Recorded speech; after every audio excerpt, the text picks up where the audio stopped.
In this video, you're going to be seeing me play the Caro-Kann at about the 1500 rating level in chess.com. I'm going to be explaining all my moves live so you can see what's going through my head. If you're below 1500, you might find something really useful. And if you're above it, well, you can just enjoy laughing at some of the mistakes I make. Other than that, this game features me messing up in the opening, pretty bad to start, and then you'll see how I recover, not get too tilted, and recover the game from there. Okay, we get the black pieces, and I'm going to start playing the Caro-Kann again. Basically, initially in my chess journey, I enjoyed this. I got a little bit tired of playing it because a lot of the positions were quite symmetrical, but I think that's what I need right now, at least in my chess career. So he's playing the exchange, which is, again, one of these like more boring ones. We'll bring our bishop out to this diagonal, often good in the Caro-Kann, and we're just going to have to be a little bit careful of this b7 pawn we've left behind. He wants to exchange bishops, and I'm going to be okay with that.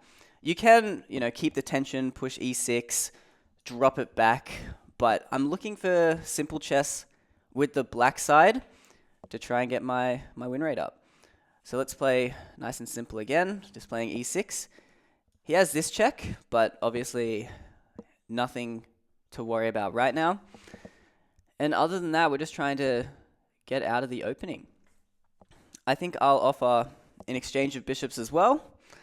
And yeah, I can't complain. Look, this is why I wanted to play the Caro again. For context, I've been playing a bit more of the Sicilian lately. You can let me know if that's something you'd prefer to watch.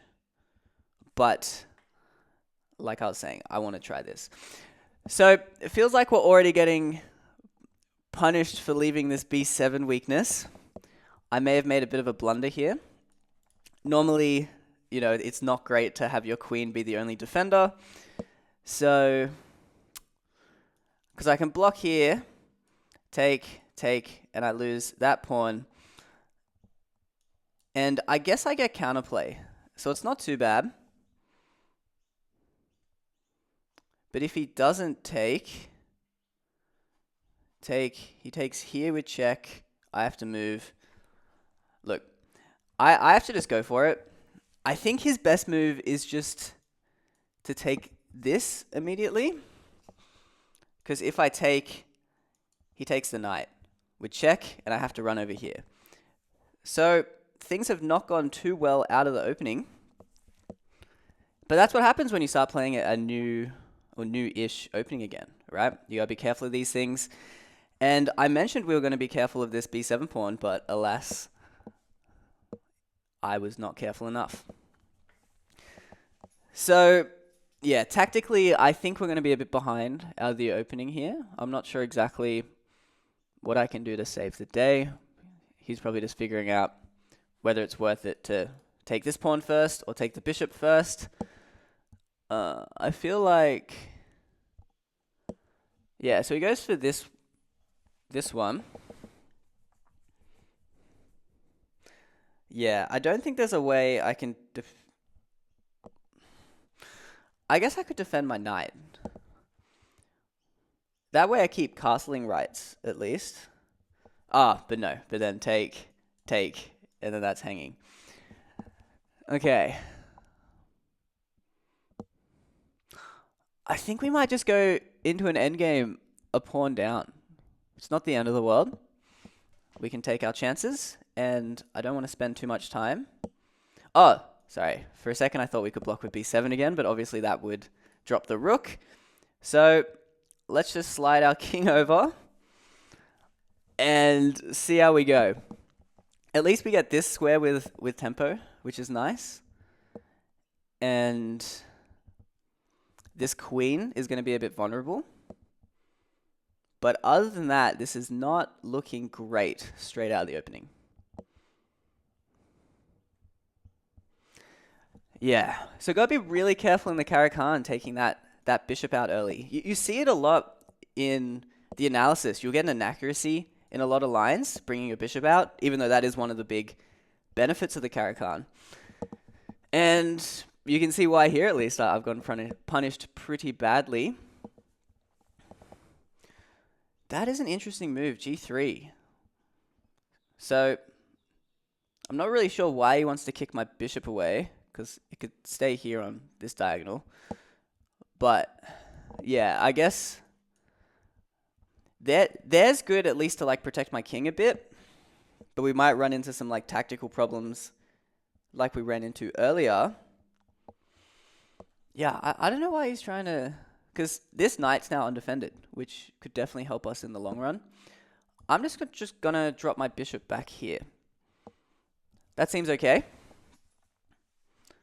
So he's getting his knight queen out preemptively, which is fair. I think we should just take this slow. I think just develop normally. I could bring the queen out here. One move threat against the knight. The knight gets defended. And then the queen isn't doing too much there. Yeah. No, I don't love that. Let's just develop normally.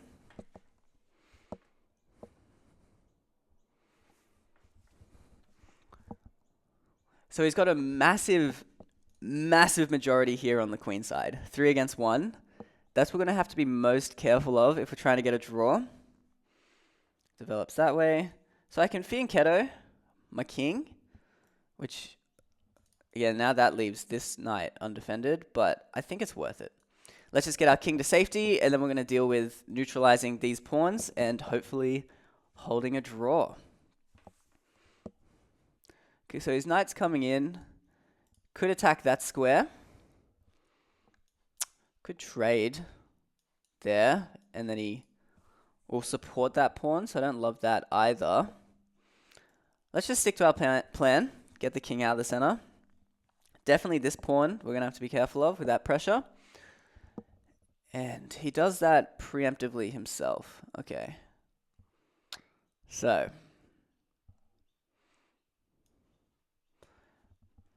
I can run my queen away, but then that's going to allow this knight to, well, the queen to infiltrate if we take, which I'm okay with. This knight is really not close.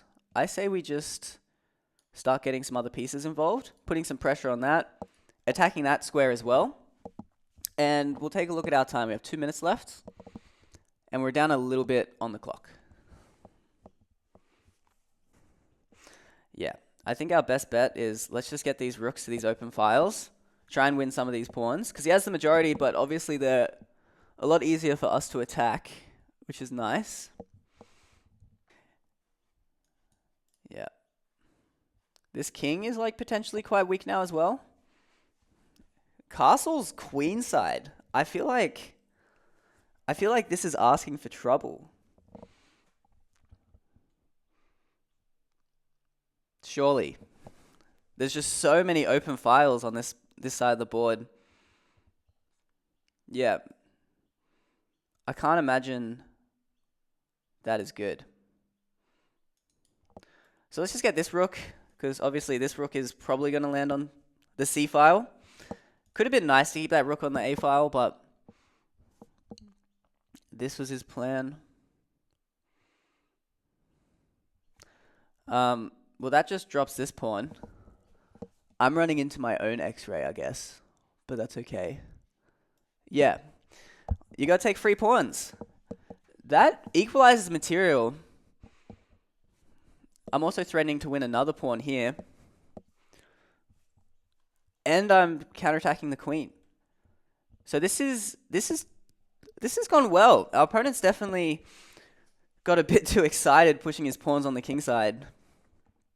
Because certainly, yeah, just did not value king safety at all. Oh, I guess the other problem is this is a checkmate threat. I actually didn't see that. So our opponent here is not in a good bind. So what can he do?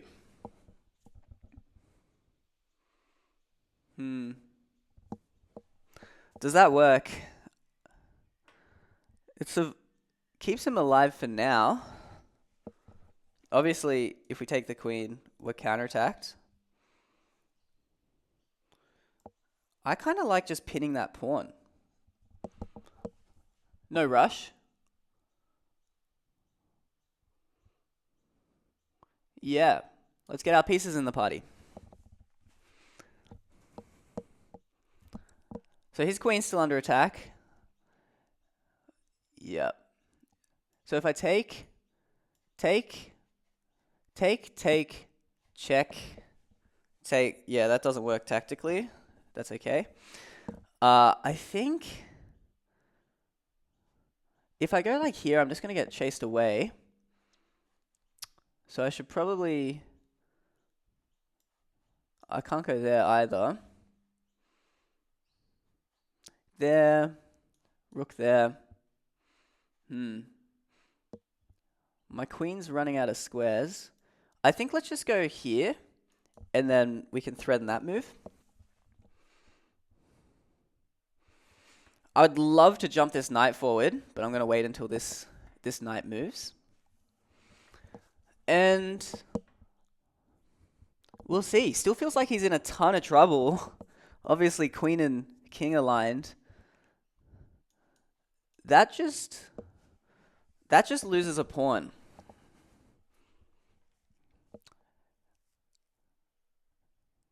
Do you think it's worth it? Yeah. All right, let's play a bit easier. We're going to go back for this pawn now. I mean, the attack is still alive, so it's not like we sacrificed too much, except obviously I don't like giving away the dark squared bishop when my king is fianchettoed on the dark squares. So what, he's probably going to play there, and then I think that move. Okay. Let's do what we planned earlier. Again, he's just kind of like ditching his king. I feel like he might pay for this again. The nice thing about this move is it gives me this square for my knight. I am definitely just going to take that. And now let's push this pawn. Got to be super careful of this knight. It's actually almost out of squares. There's no tactics I see right now to win it. Oh, I actually can jump to this square. My queen controls it.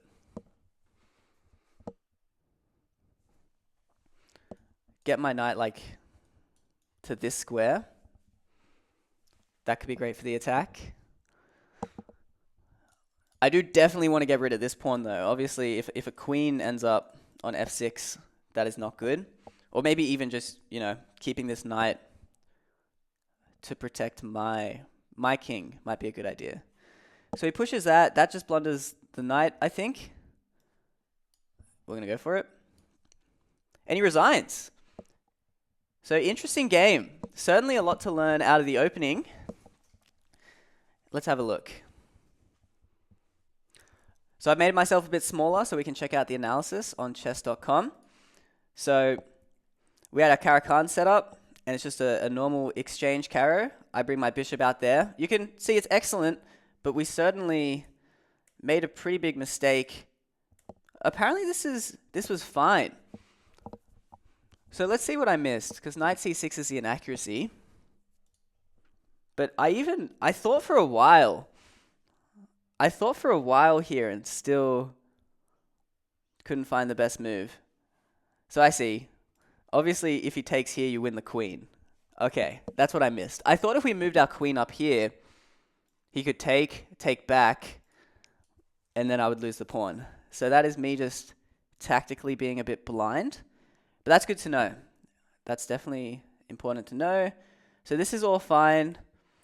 And even though we're a pawn down, I guess our opponent did have like a pretty solid advantage. So this is a blunder. What did I miss?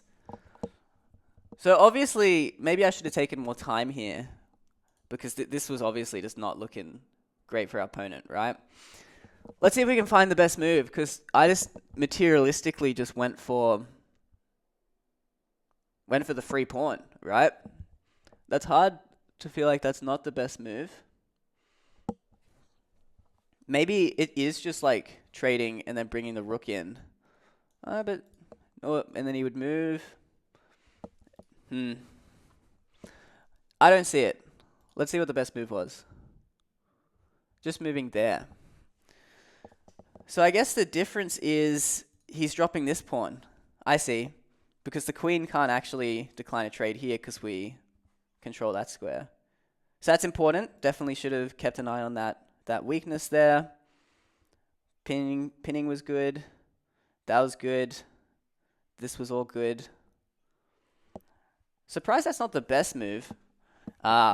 Yes. We talked about this in the game. I actually didn't realize I had that square under control. Just bringing the knight in makes a lot of sense. And then, yeah, it was just tough for our opponent from here. And then he resigns.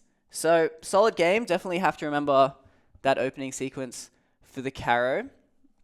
But other than that, the only real big mistake was being a bit too greedy for the pawn here. So just focus more so on the long-term weaknesses and going for checkmate. Thanks for watching, everyone. Please remember to like and subscribe if you can. I'm trying to get to 1,000 subscribers, and it would help out so much. Other than that, please leave a comment if you enjoyed this style of video or have any suggestions, and I will see you in the next one.